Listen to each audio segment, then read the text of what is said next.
This is the most forgotten PlayStation, and no, it's not the PS1.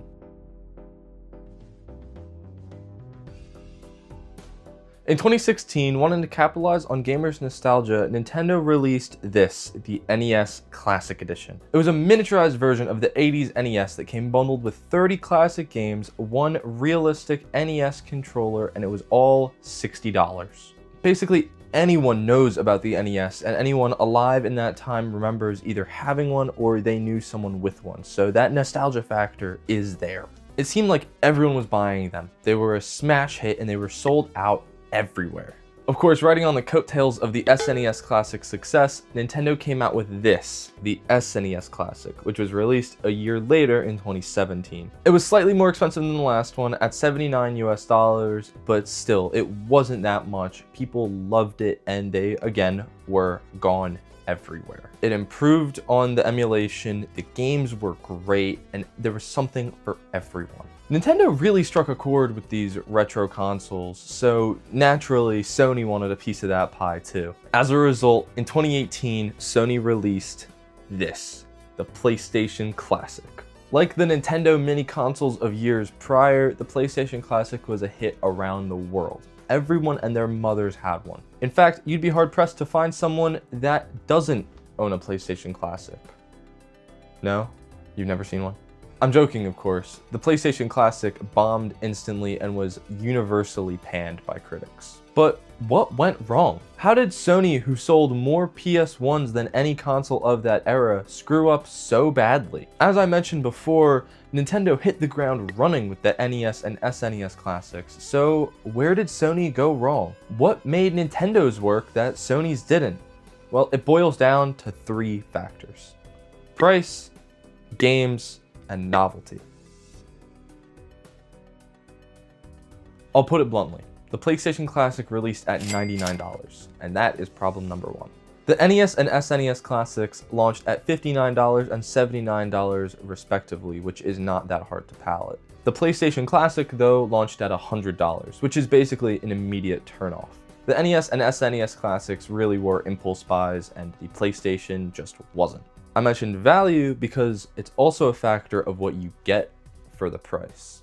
Highlighted right here on the corner of the box, it says boldly, USB AC adapter not included. So this means not only was it quite a bit more expensive than its competition, but it didn't even come with something that was necessary for operation. Those consoles had USB adapters, why couldn't the PlayStation Classic? At least it came with two controllers, which I will get to more later, but so did the SNES Classic, so it's not really that much of a better value. Still on topic of value, not only was it missing physical things from the box, it was also lacking in games. The PlayStation Classic only comes with 20 games, while the NES Classic comes with 30 and the SNES Classic 21. We'll get to that. While the PlayStation's 20 isn't far from the SNES's 21, it's really the quality of what those games are, and let's talk about that. I don't think it's crazy to say that games are the most important part of a console. Nobody's gonna buy a console with games that they don't want to play, and unfortunately, this is a big place where the PlayStation Classic went wrong. For something called the PlayStation Classic, it was lacking on the classics. When people think of the PlayStation 1, some of the first games that come to mind are Crash Bandicoot, Spyro, Gran Turismo, Wipeout, and Tomb Raider, just to name a few. None of those games are on the PlayStation Classic. I know I've said classic quite a few times in this video, but I think it's important to emphasize because when you really think about it, those games I just listed are the classics of the PS1, and the fact that they aren't on the console is kind of weird. There's actually very few games that people are nostalgic for that are on the PlayStation Classic. I mean, come on, who remembers Intelligent Cube or Super Puzzle Fighter 2 Turbo? And pause here for a complete list of all of the games on the PlayStation Classic. And I know I'm a little bit young, so I didn't grow up with the PlayStation 1, but I still at least know of what the important games of it were, and if I wanted to really get a taste for that generation, I would not pick the games that they put on the PlayStation Classic. There are definitely some good games on the PlayStation Classic, like Metal Gear Solid, Resident Evil, Final Fantasy VII, and Tekken 3, but they're still missing so many iconic games. And really, I feel like these games don't necessarily make the PS1 iconic. When I think of Crash Bandicoot, I think of the PS1. But when I think of Tekken or Final Fantasy, I don't think of the PS1. Now, on the contrary, the PlayStation Classics competition, the NES and SNES Classic, do check all the boxes for classics. You've got your Mario, Zelda, Metroid, Punch-Out, Kirby, F-Zero, Star Fox, and Donkey Kong, and plenty of other classic titles on the NES and SNES Classics. Games that are immediately recognizable that nearly anyone will know whether you grew up with them or not. Shoot, even the SNES Classic got Star Fox 2, which was never released before that console. It was canceled originally, and they brought it back for the SNES Classic, and that is really cool if you're a Star Fox fan. In this case, it's clear that Nintendo actually knew what classics gamers wanted to play, but Sony missed the mark for some reason. I'm really confused why games like Gran Turismo and Crash Bandicoot couldn't be there. I guess I understand Gran Turismo if it's car licensing, because that is like a pretty big thing. That's why some Forza games are delisted, for example. But Crash or Spyro, really? Another thing that the PlayStation Classic is missing is appeal for families. I remember in either 2017 or 2018, we got my dad an SNES Classic for Father's Day, and me and my dad set it up and played some games together. The PS Classic just doesn't have games you could do that with. There's really no family appeal, and I think a lot of the fun of these mini consoles was that parents are able to show their kids these games that were once fun when they were our age. I mean, you're not really gonna show your kid Grand Theft Auto, are you? No offense if you do, but like also things like Twisted Metal and Metal Gear Solid, they're probably too mature for smaller kids, like how old I was when my dad first got the SNES Classic. And Nintendo definitely knew this benefit, because right here on their website, they specifically mentioned that their games appeal to a wide variety of players, where PlayStation strangely doesn't mention that. On top of everything else about games, a lot of the games emulated on the PlayStation Classic are PAL region games. This may not mean anything to a lot of people, but as someone in the North America region, PAL and NA games are very different. To put it simply, NA games are technically smoother. NA games run at 60 FPS while PAL games run at 50 FPS. I don't believe this is the case anymore, but in the time of the PlayStation, it was. But disregarding that, I just feel like the PlayStation Classic didn't have games that were good for its target audience. When I bought the PlayStation Classic, I was either 8 or 9, and I remember being, frankly, a little disappointed by it, which is very reasonable. I wasn't disappointed by the SNES Classic. I thought that thing was really fun. The PlayStation Classic, it just didn't meet the mark.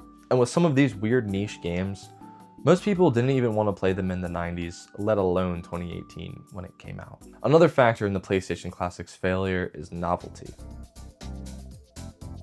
I would say the vast majority of 80s and 90s kids are nostalgic for the NES or SNES in some capacity. As I mentioned, they were ubiquitous, and if you didn't have one, someone you knew did, and you got exposed to it from that. While the PlayStation 1 sold nearly as much as the NES and SNES combined, games didn't sell as much. Remember when I said earlier that games are more important than the console itself?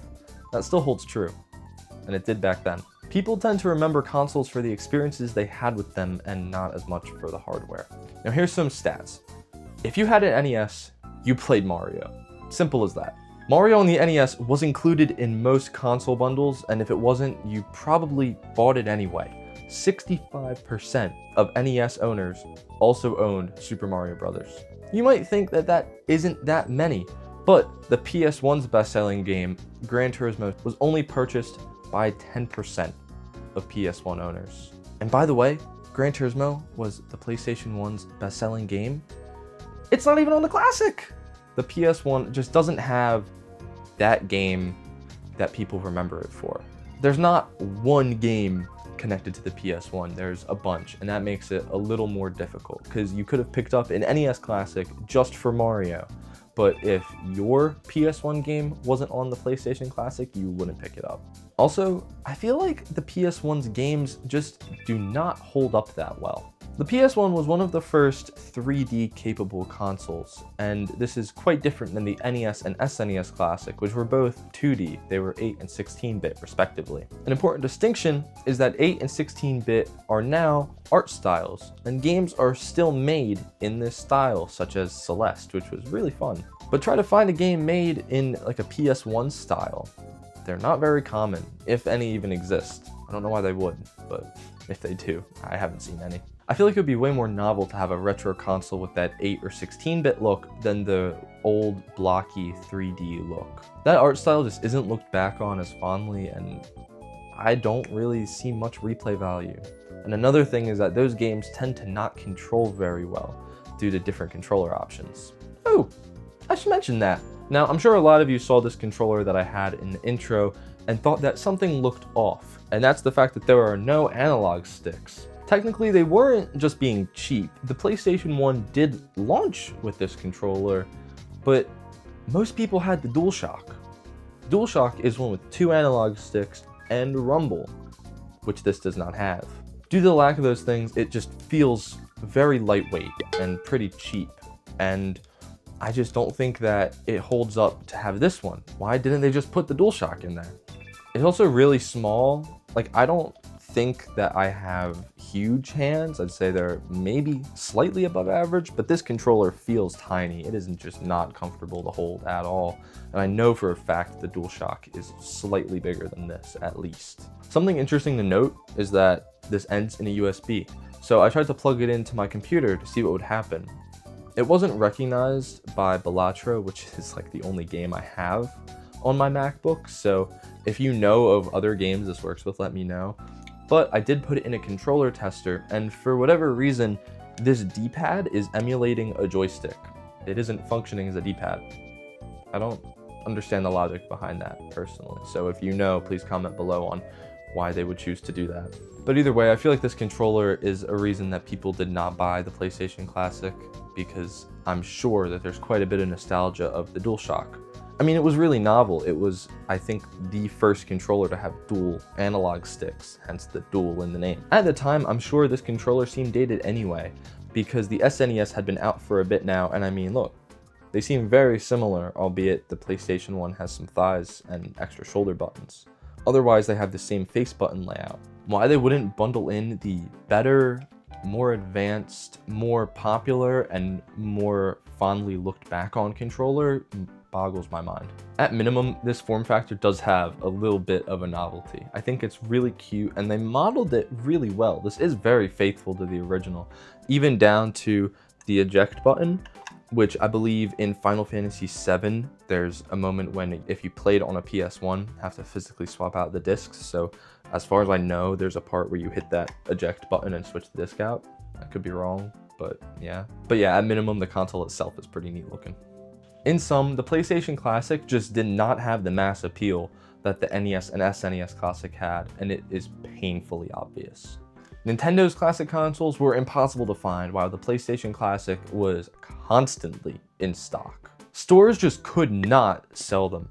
They started at $100, then they dropped it to $60, then $40, then $30, and then $20 before being discontinued in July 2019, only 8 months after being released. Personally, I remember picking mine up for, I believe, $50 at Target. I could have had a coupon or a gift card or something, and it could have been the $60 price. I'm not sure, but either way, I didn't spend $100 on it, and I'm sure not many people did. I also know that I did not get much use out of my PlayStation Classic. I don't know, I plugged it in, I played it a couple times, but the games weren't compelling for me, and I got a lot more use out of my SNES Classic, which, again, was cheaper. I guess if you really wanted a way to play these specific PS1 games on a modern HD TV over HDMI, the PlayStation Classic gave you a way to do that, and also with a faithful controller. But I mean, did many people really want that? I'm sure the people that really cared about these games would have just emulated them, which is something you can do on this.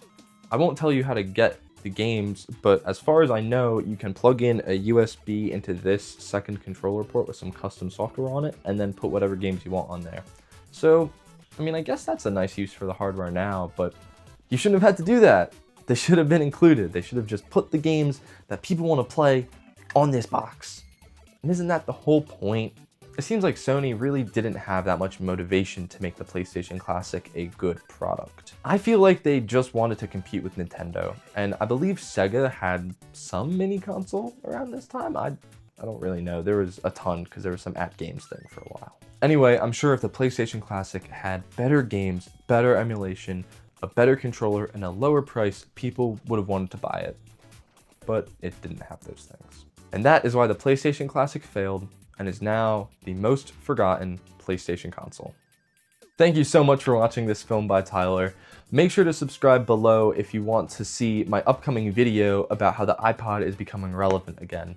Thank you so much for watching. Leave a like if you enjoyed, and I will see you in the next video.